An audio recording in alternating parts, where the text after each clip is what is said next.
In that moment where we feel like we're just not resonating properly with ourselves, we're out of sorts with the self, recognizing that that we are a collection of these frequencies, but we can use consciousness to come down to a sense of gentleness within ourselves, bring our gentleness down to a point where we can start being nurtured again by those frequencies of Yeah. light that sometimes we block out because we become like a blocked dam, or we become like a reservoir that is just kind of constrained in some way.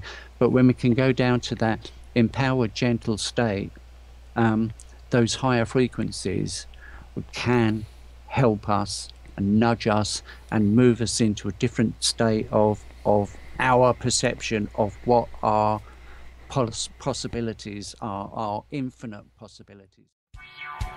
Revolution Radio proudly presents, live from the heart of the Blue Ridge, Roanoke, Virginia. It's the Just Bernard Show with host Bernard Alvarez.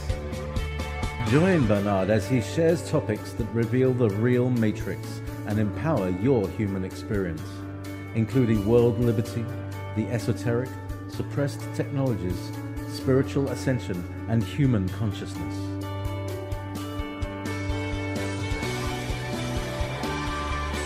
Humanity has awakened, and our time has come to realize our full potential.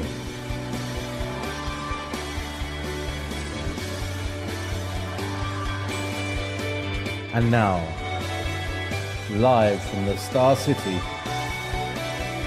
your host, Bernard Alvarez.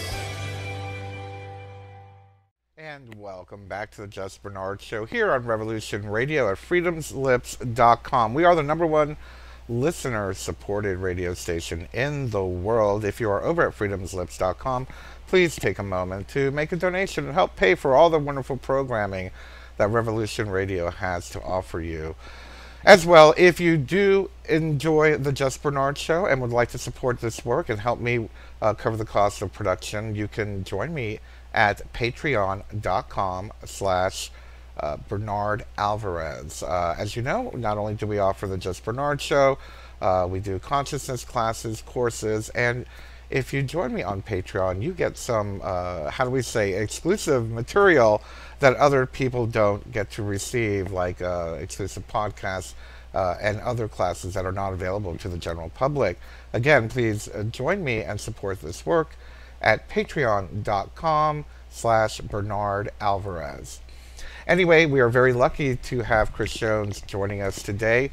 He is the author of The Prism, and I'd like to welcome him back to the show. Hello, Chris. Welcome back. Hi, Bernard. Oh, we seem to have lost your Hello. picture there. Hello, Bernard. Yes, I hear you. I just don't see you. Can you see me? No, it's Hang not on. you. It's our. Oh, okay. There it's we your end. go. I think I fixed it. Now I was on the wrong page. There we go. Are we back? Yes, there? yeah, we're good. Brilliant. We're good. Anyway, I just wanted to I wanted to start off actually this segment for you with you telling us a little bit about what is in the book, The Prism. I know there's a lot of information to share, and I'm wondering what are some of the things and highlights that some of the readers can look forward to. Okay, there is a history. I guess I wanted to put that in just basically so that it helped people at the beginning if they got to the point where they kind of said, well, who is this guy? So I did put a little bit of the history of how it kind of came about. But after that, it was a series of meditations that went in, and a couple of the responses. Well, it was the meditations and responses afterwards that went in. But one of the things, if you'd like me to read it, I can read a short bit that might be useful. Sure, that'd be great. Wonderful. Yeah. Well, then one of the names, or the name that they gave me, was Silverlight. So when I say here, hello, Silverlight, it was the name that they gave me. And as a spirit name or as an energetic name. It was one of those things, and it was a beautiful thing because there was no pomp, there was no ceremony, there was no fanfares. It was just the most natural, beautiful, loving, generous, unconditional thing that they did. So they named me Silverlight. And here is what happened after a particular meditation. And I was writing while I was still in the moment with them. And this was as best as I could write it down. Now, it's not like automatic writing or anything like that, but it's about being in the honesty of the moment. And I've stressed before about the importance of gentleness. There's an extreme gentleness that goes right the way through me, and I'm absolutely sure it's their energy that they're using to help me be in that state of gentleness. Beautiful. Now they wrote, "Hello, Silverlight. We will talk with you about the nature of your indwelling emotions and thought processes, and of the prismatic consequences of these to you and your surroundings. Every emotion and thought has a frequency of energy which, when focused on or held within, has the ability to alter your frequency. It alters that aspect of you that is a prism.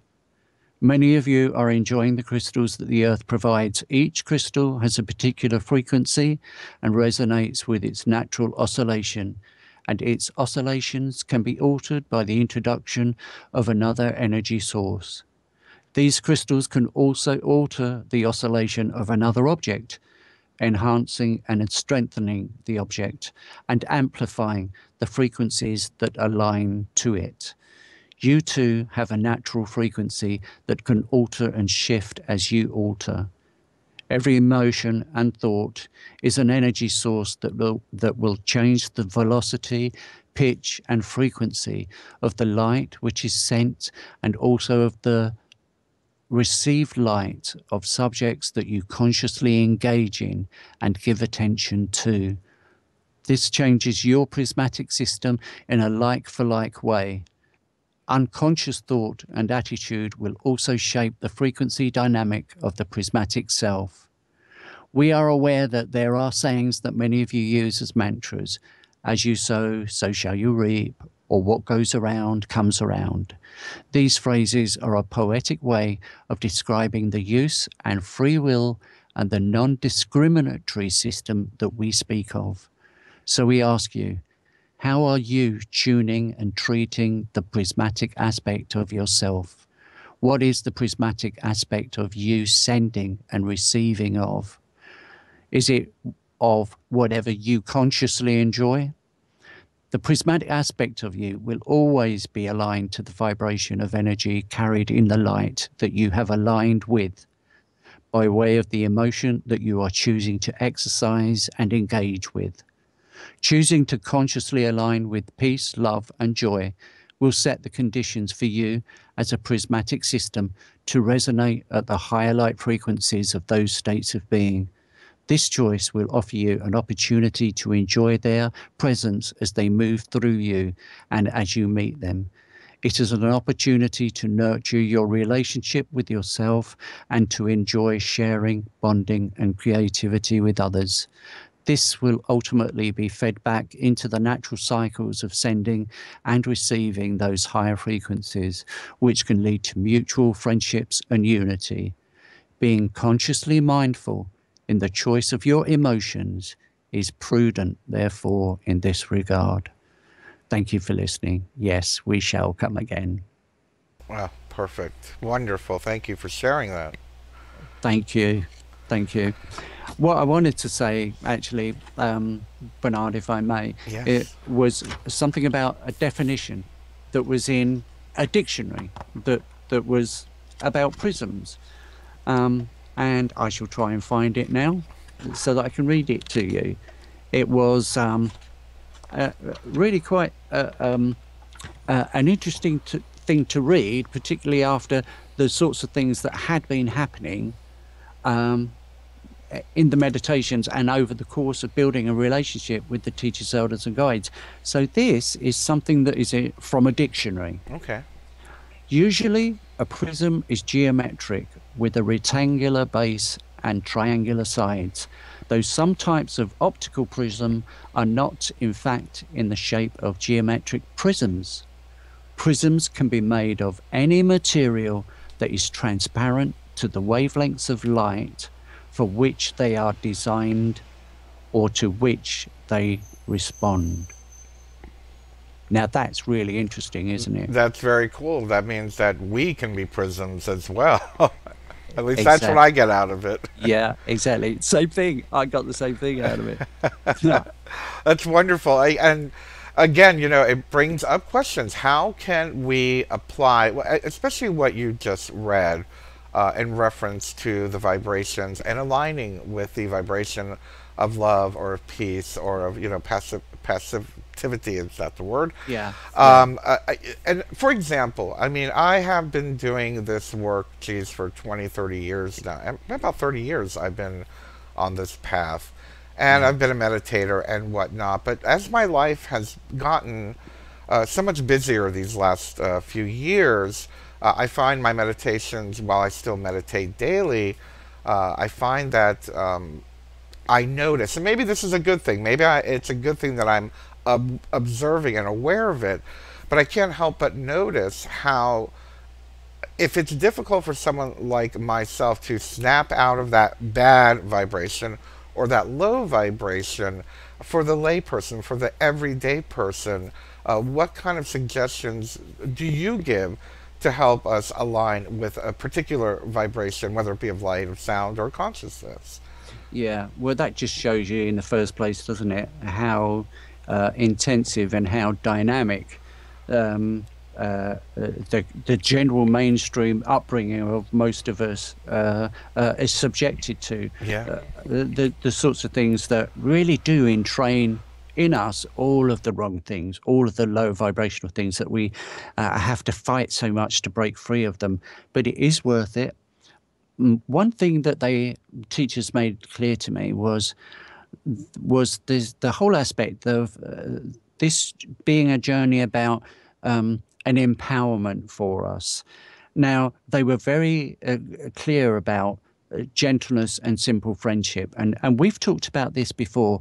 And the reason why it's so important is that in a lot of instances, when it comes to studying anything that's about raising our empowerment, and doing all of those things that can make us stronger, it can also lead us down a slippery path of actually becoming just as much of a bully as any other bully. Yeah, yeah. And the simple mistake of believing that anything that's going to increase our self-empowerment and increase our sense of our sovereignty should lead to us basically becoming bullish and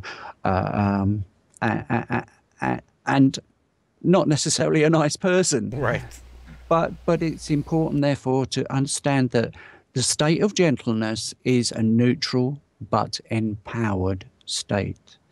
And if we can get our heads and our hearts around the fact that if we can go to gentleness and find that and nurture that sense of gentleness in ourselves, that as we go on this path of hopefully strengthening our sense of sovereignty and finding our empowerment, that we are also nurturing the gentleness and the simple friendship, so that we're not losing sight of those things in this path to self-empowerment. So they were very clear about that. That's why peace within the self is very important. Gentleness and simple friendship within the self is very important, so that as we go on this path of self-empowerment, and we're recognizing the empowerment of others as well, and we're hopefully sharing something of the gentleness aspect and of the just the simple unconditional state of simple friendship. The meditation aspect, I know you do lots of meditations, Bernard, and you teach lots of meditations. What the teachers came up with me was this image of a transparent prismatic self, and they showed it to me like the Russian dolls, the Yeah. Matryoshka dolls, where you've got one inside the other. Yes. And each of the structures was transparent. And as light came into each of those crystalline figurine structures, they would, even if they were the smaller one on the inside, as they became lit up and empowered, they would expand, and would expand past the borders of the other crystalline structures. And so the meditation included that sort of visualization of the figurine structures being lit up by universal light, and as they expanded and contracted, it also expanded out to an outer sphere. You know, a bit like that painting by is it Da Vinci, the outstretched man in the circle. Yes. So Yes. yeah, so it was that image of these crystalline aspects of ourselves, almost like this figurine, the Matryoshka doll. And if we imagine that, visualize that in our meditations, and we recognize mental, body, emotional, physical, etheric, we might also visualize aspects of the thoughts that we think as being like little prisms that oscillate at various frequencies as we think different thoughts at different wavelengths, or within the emotional body, lots of little prisms inside the emotional body, expanding and contracting as we go through the different feelings, or visualize, or even consider the amount of feelings that we go through, all being affected by the light frequencies that we've aligned to at various points over time. And as you can imagine, that's going to be a lot. It's going to be a lot, but it marks a point at which we can start to consider the evolution of ourselves, the evolution of our mental body, emotional body, physical body, etheric body. You've only got to look at Kirlian photographs, and you can see those, or aura photographs, and you can see an arrangement of colors. Now, the colors that you talked about earlier on, where you talked about being in the darkness, it was interesting because it reminded me of all those frequencies that we can't see, but they're outside of the recognized wavelengths of light that we've supposedly got, or wavelengths of energy at one end of the scale and the other.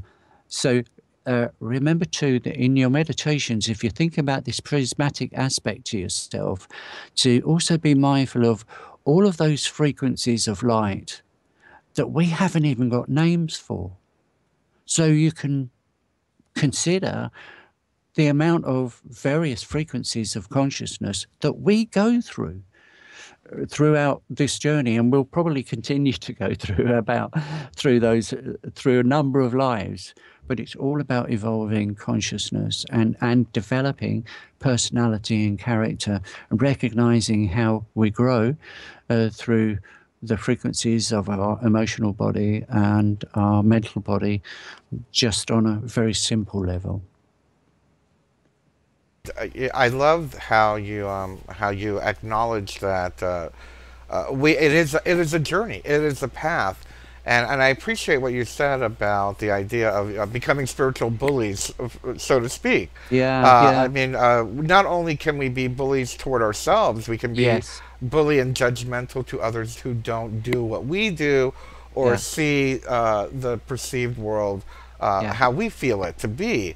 And it's, for me, and I really enjoy that you say that, because for me it's about being in the human experience, but being aware of our spiritual light body, for lack of a better term would be great to say, but to allow ourselves to fluctuate and know that it is a part of the process, and that we don't have to be, you know, vibrating high all the time, because sometimes things may change. And it's so therefore unconditionally accepting the self at any given moment is really key to this, and allowing ourselves to realize the importance of, in that moment where we feel like we're just not resonating properly with ourselves, we're out of sorts with the self, recognizing that we are a collection of these frequencies, but we can use consciousness to come down to a sense of gentleness within ourselves, bring our gentleness down to a point where we can start being nurtured again by those frequencies of light that sometimes we block out because we become like a blocked dam, or we become like a reservoir that is just kind of constrained in some way. But when we can go down to that empowered, gentle state, those higher frequencies can help us and nudge us and move us into a different state of our perception of what our possibilities are, our infinite possibilities are. Yes. Because infinite consciousness and infinite possibilities, infinite light, infinite consciousness of the self connecting to it, infinite possibilities. It's a beautiful creative route that we see running through nature and supernature. This forward motion to create, to be a creative force again. And certainly when it comes to moments where we don't feel we've got a connection to ourself or to our creative self, or to our to our potential in any way, it can be really, really useful to practice and strengthen this muscle memory, of consciousness, this conscious muscle memory to go to this state, this gentle state of simple friendship with the self. I talked with them and I raised with them about my belief in pacifism, which they knew all about, but they said, Silverlight, for you to have peace and gentleness and non-conflict within yourself, you will be treating yourself more like a pacifist. And to say that pacifism in the world and on the planet and shared with the cosmos is important, it is, but pacifism shared within the self is the root of global pacifism. Mm-hmm. So every individual that nurtures that gentleness and friendship within the self, they are putting energy into the quantum vacuum that can come out of the quantum vacuum, that is about pacifism, that is about changing the nature of any dysfunction on the globe, or any war, or any battle, and all of those. We know that that's a theatre, but as an energy, well, there's so much that we can do to change those dysfunctions by feeding it into the quantum, where it will expand and be multiplied many times by the time it comes out into the macroverse. But nurturing personal pacifism is the route to global and universal and cosmic pacifism, certainly when it comes to our relationship with life beyond the planet and the planet's boundaries. Absolutely. And I thank you for saying that, because many times I find that, sometimes we're even more generous with other people than we are with ourselves. We can think good things about other people and acknowledge their strengths and whatnot, and you turn that inward and it's a little more difficult. So I enjoy the fact that you're saying that, to learn that, develop that pacifism within you and develop that friendship within you.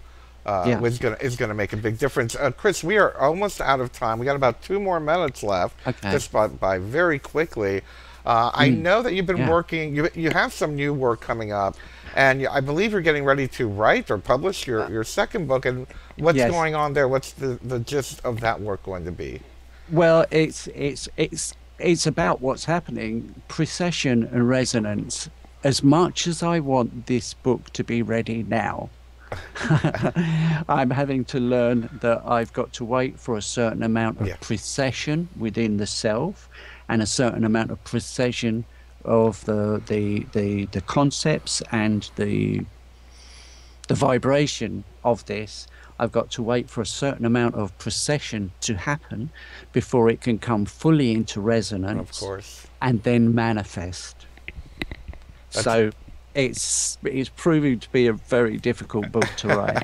It's just not the right time. That I shorten the whole thing by saying it's just not the right time. I can relate to that. I've been working on my new book for about 6 months now, and I think I've only got I'm on my third outline at this point. And again, trying to get that message to fit just the right way. So I can relate to that. I can relate to that. So you're also waiting for the procession to happen so the resonance. Exactly. Anyway, we are out of time, everybody, and I just want to thank you so much, Chris Jones, author of The Prism. You can find it on Amazon, I'm guessing, correct? That's all to be arranged. Oh, wonderful. Okay, good. Anyway, we do have the website on the description. Thank you, everyone. Thank you for joining us. And next week, we'll be doing some work on meditation. I love you. Have a wonderful week, everyone. Take care.